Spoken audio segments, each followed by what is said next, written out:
আমাদের সামনে কোরবানি। কোরবানি হজের একটা অংশ। আমরা যারা হজে যাব না তাদের জন্য হজের এই অংশটা কোরবানির মাধ্যমে আল্লাহ তাআলা আমাদের পরে দিয়েছেন। আল্লাহ কোরআন কারীমে বলেছেন, লা ইয়ানালাল্লাহু লুহুমুহা ওয়ালা দিমাউহা ওয়ালাকিন ইয়ানালুহু তাকওয়া মিনকুম। আল্লাহ রক্তও নেন না, আল্লাহর কাছে গোশতও যায় না, শুধু আল্লাহ অন্তরের নিয়ত তাকওয়া দেখেন। কাজে কোরবানির ক্ষেত্রে আমাদের নিয়ত, আল্লাহ তুমি হুকুম করেছো আমার আওলাদেরা খাবে, গরিবেরা খাবে, আত্মীয় স্বজন খাবে, আমি সওয়াব পাবো, এই চিন্তায় কোরবানি দিতে হবে।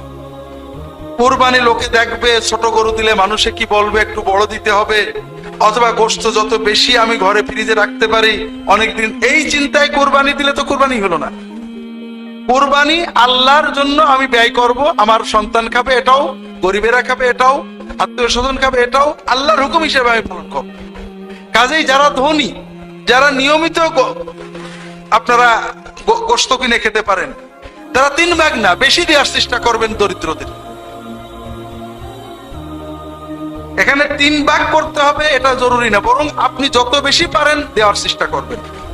আবার যারা দরিদ্র, সন্তানেরও খাওয়াতে পারে না, তারা কিছু রাখবেন, কিছু খাওয়াবেন সুবিধা মতো।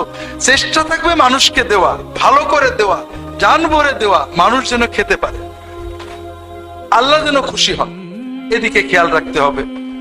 আগে কোরবানি করতে হয় আমরা বাধ্য হয়ে, অনেকে পারেন না একসাথে, আল্লাহ রাসূল সাল্লাল্লাহু আলাইহি ওয়াসাল্লাম বিধান দিয়েছেন। এক্ষেত্রে দুটো ভুল, দুটো সমস্যা। একটা হলো আমাদের দেশের কোন কোন আলেম বলেছেন ভাগে কোরবানি হবে না,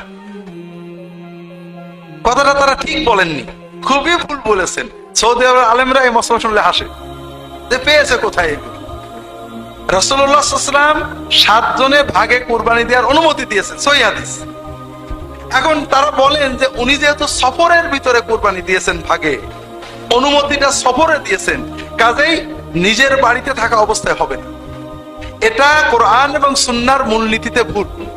রাসূলুল্লাহ সাল্লাল্লাহু আলাইহি ওয়াসাল্লাম যদি কোনো অনুমতি দেন আর দেওয়ার সময় ফিক্স না করে দেন, বলেন যদি যে হ্যাঁ সফরে অন্য সময় না, তাহলে ভিন্ন।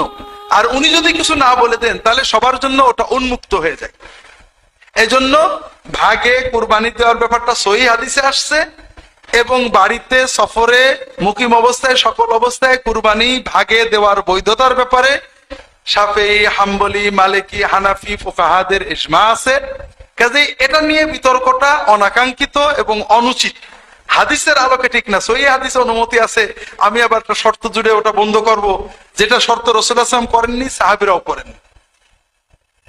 আর একটা ভুল আমরা করি, ভাগের নামে মুত্তাকি লোকেদের সাথে ভাগ না করে যে কোনো লোকের সাথে ভাগ নিই। যেমন বেনামাজি, হারামখোর, যারা হারাম উপার্জন নির্ভর, এদের সাথে ভাগ নেবেন না, কারণ বেনামাজির ঈমান নিয়েই সন্দেহ আছে। যে লোক নামাজ পড়ে না কিন্তু স্বীকার করে খুব কঠিন গুনার কাজ করছি, খুব মনে পাপ আছে যে আল্লাহ নামাজ না পড়ে চোরের চেয়ে খারাপ, লুচ্চোর চেয়ে খারাপ, মদ করের চেয়ে খারাপ, আমি একটা বড় অন্যায় করছি, তার ঈমান কোন রকম থাকতেও পারে, নাও পারে। আর যে মনে করে যে নামাজ না পড়লে ও নামাজ পড়ছে আমি ভালো আছি, এ একেবারে 16 আনা কাফের, কোনো সন্দেহ নেই, কারণ সে নামাজের গুরুত্বই মানে না। নামাজ পড়ে তার চেয়ে বেনামাজি ভালো হইতে পারে, এই চিন্তাটাই একটা সম্পূর্ণ ঈমান হারানো চিন্তা। একজন মানুষের ভালো মন্দ হওয়ার মান, একজন লোক মা বাবার সেবা করে, মানুষের উপকার করে, সত্য কথা বলে, এগুলো ভালো কাজ। কিন্তু লোকটা আমাদের নবীজিকে গালি দেয়, আল্লাহর তাওহীদ মানে না, আপনি কে কে ভালো বলবেন? কারণ মা বাবার খেদমত করা, সত্য কথা বলা মানুষের খুব ভালো কাজ। সর্ব অবস্থায় কোরবানি বেনামাজির সাথে কোনো অবস্থায় ভাগে নেবেন না।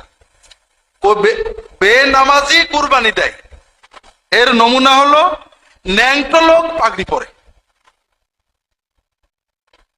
কোনো পার্থক্য নেই।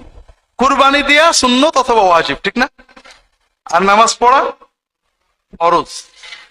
কুরবানি আজীবন না দিলে কুফরি হবে, কোনো হাদিসে নেই।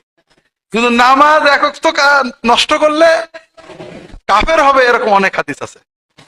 অন্তত নামাজের গুরুত্ব অস্বীকার করলে যে কাফের হবে, এটা ইজমাই মাসালা, সবাই একমত। এই জন্য যারা নামাজ পড়েন না, নিয়মিতই পড়েন না, তাদের সাথে কখনোই কোরবানি করবেন না। এখন আমাকে একজন ফোন করেছেন নাটোর থেকে, যে হুজুর আলহামদুলিল্লাহ আমাদের গ্রামের অধিকাংশ মানুষই নামাজ পড়ে, বেনামাজি খুবই কম, তারপরও অনেক মানুষ আছে বেনামাজি। এখন আমরা যদি বলি যে বেনামাজির সাথে কোরবানি করব না, তারা ওলা বলে তাহলে হুজুর আমরা বেনামাজি কিছু কোরবানি করি। কারণ এখন যদি আমরা নামাজ শুরু করি তখন লোকেরা বলবে কোরবানির আশায় নামাজ পড়ছে। তাই বললাম না, সুদ করে তওবা চেক করতে হয়। সুদ বলে আমি তবে আর সুদ খাবো না, 1 বছর দেখতে হয় যে আসলে সুদ বন্ধ করেছে কিনা, তা নাহলে তার বাড়ি খাওয়া যাবে না, তার সাথে কোরবানির ভাগ নেওয়া যাবে না, তার সাথে লেনদেন চলবে না। কিন্তু বেনামাজি তা না, বেনামাজি আজকে তওবা করেছে, নামাজ শুরু করেছে, আলহামদুলিল্লাহ, তার তো অন্য অপরাধ নেই। এই জন্য বেনামাজি তওবা করে নামাজ ধরে তার সাথে কোরবানি করবেন। তাকে কখনো খোটা দেবেন না যে কোরবানির জন্য নামাজ শুরু করেছো, এটা দিলে গুনাহ হবে। বেনামাজিদেরকে আলাদা কমিউনিটি বানানো আমাদের উদ্দেশ্য না, বেনামাজিদেরকে নামাজমুখী বানানো আমাদের উদ্দেশ্য। ইমাম আলেমদের এ ব্যাপারে সচেতন হতে হবে। বেনামাজিকে আউট করা উদ্দেশ্য না, ইন করা উদ্দেশ্য, যে ভাই নামাজটা অন্তত পড়েন। আমাদের এখানে, আমার গ্রামের, আমি বাংলাদেশে আসার পরে প্রায় 4-5 বছর এই মসজিদে জুমা পড়াতাম। গ্রামে আমার ছোটবেলার এক খেলার সাথী মতোই মারা গেল, নামাজ পড়তো না। তো মারা গেছে, তার শ্বশুর আবার দিনদার মানুষ, মারা গেছে, বলেছে জানাজা পড়াতে, বলে যে নামাজ পড়তে, বলে না, তাহলে আমি জানাজা পড়াবো না, আত্মীয় স্বজন পারলে পড়ুক। এখন জানাজা ভালো হয়নি, ওই শ্বশুর বোধ অল্প 2-4 লোক নিয়ে কোন রকম জানাজা পড়েছে। পরের জুমা থেকে আমাদের গোবিন্দপুরের লোকের মুসল্লির সংখ্যা বেড়ে গেল। অনেকেই যাদের মোটে দেখতাম না জুমার দিনে দেখা শুরু। আমার কথা, ভাই আল্লাহর কাছে তোমার জন্য সাক্ষী দেব, তোমাকে আমি একদিনও মসজিদ দেখলাম না, কি করে সাক্ষী দেবো? অন্তত মসজিদে আসো, আমি বেঁচে থাকলে তোমার জন্য সাক্ষী দেবো। আর মসজিদে আসবে না, যে তোমার সাক্ষী দেবে সে বুঝবে আমি ওর ভিতরে নেই। আমরা এর পরে দেখা গেল গোবিন্দপুরে মুসল্লির সংখ্যা বেড়ে গেল, অনেকে অন্তত জুমা আসা শুরু করে দিলেন।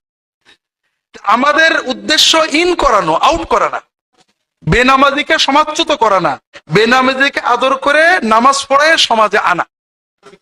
কাজেই বেনামাজির সাথে কোরবানির ভাগী হওয়া যাবে না। যারা হারাম উপার্জন নির্ভর, ঘুষ খান জানি, সুদ খান জানি, তাদের সাথে কোরবানির ভাগ কখনোই করবেন না, কোনো অবস্থাতেই না। এদিকে সবাই খেয়াল রাখতে হবে। আল্লাহ তাআলা সবাইকে তৌফিক দান।